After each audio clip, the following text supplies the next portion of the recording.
জেলে এলাম সেই কবে। তারপর 10 বার সূর্যকে প্রদক্ষিণ করেছে পৃথিবী। পৃথিবীকে যদি বলো, সে বলবে কিছুই নয়, অনুমাত্র কাল। আমি বলবো আমার জীবনের 10টা বছর। যে বছর জেলে এলাম, একটা পেন্সিল ছিল সাথে, লিখে লিখে খুইয়ে ফেলাতে 1 সপ্তাহ লাগেনি। পেন্সিলকে জিজ্ঞেস করলে সে বলবে একটা গোটা জীবন। আমি বলবো এমন আর কি, একটা মাত্র সপ্তাহ। যখন জেলে গেলাম, খুনের আসামি ওসমান কিছুকাল ছাড়া পেল। তারপর চোরাই চালানের দায়ে ঘুরে এসে 6 মাস কয়েদ খেটে আবার খালাস হলো।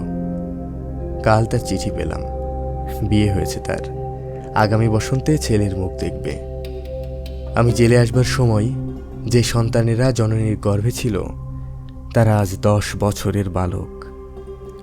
সেদিনকার রোগা ঠ্যাংলম্বা ঘোড়ার বাচ্চাগুলো বেশ কিছুদিন হলো রীতিমতো নিতম্বিনী ঘোড়ায় পরিণত হয়েছে।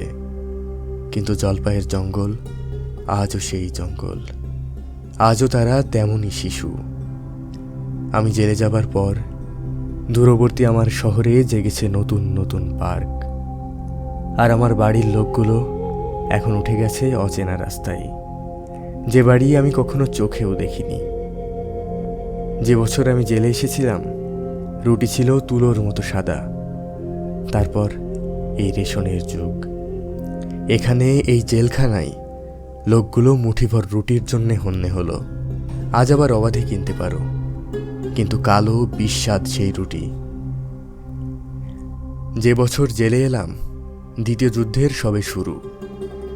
দাচাওয়ের শ্মশান চুল্লি তখন জ্বলেনি, তখনও অ্যাটম বোম পড়েনি হিরোশিমায়। টুটি টিপা শিশুর রক্তের মতো সময় বয়ে গেল। তারপর সমাপ্ত সেই অধ্যায়। আজ মার্কিন ডলারে শোনো তৃতীয় মহাযুদ্ধের বোল। কিন্তু আমি জেলে যাবার পর আগের চেয়ে অনেক উজ্জ্বল হয়েছে দিন।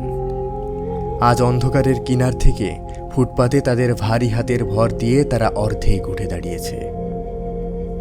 আমি জেলে যাবার পর সূর্যকে 10 বার প্রদক্ষিণ করেছে পৃথিবী, আর আমি বারংবার সেই একই কথা বলছি।